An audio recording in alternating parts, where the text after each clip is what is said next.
think my strongest asset in a team is that I'm very consistent and I'm very calm in general. Just everything, I don't know. Beating my opponent 1v1. I think I have a big champion pool. That means if I have to play tank, I can just adapt and play tanks. And if I have to go like aggressive junglers, I can just play it as well. I think my strong aspects in the game is early game, and I think I can play really well from ahead and when we snowball. My strongest assets, I would say, is I'm very good mechanically and I know my role really well. I think my biggest strength is probably my knowledge of the matchups in mid lane and my mechanics. I would say my strongest point as a player is mostly laning phase, but I'm kinda like coin thief. I tend to mess up things on the laning phase, but the other thing that I can provide to the team is being a stable player that can always show up in the team fights mostly. I'm an aggressive laner, I think, and I want to punish enemy lane as much as possible and get the lead out of lane.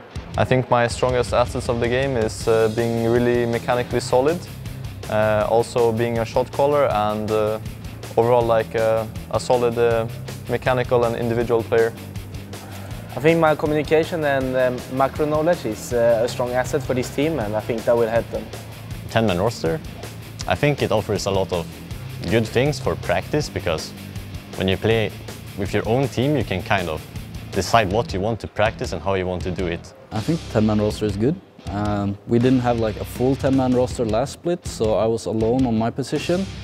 But I think it's really nice to have in the team because, like I said, you can learn from each other and you can have like in-house scrims, which was, I think, really successful for us the last split because we took it really serious and we improved very fast when we started having them.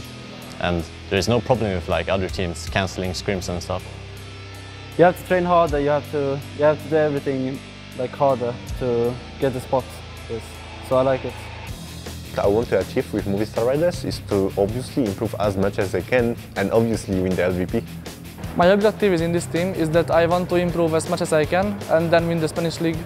The objective this season for me personally is to win the split, of course, and to win the European Cup.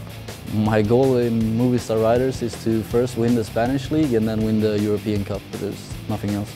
The objective is to win the Spanish League and to qualify for the Champions Cup. If we work properly and we work hard, then we will easily be the best team in Spain.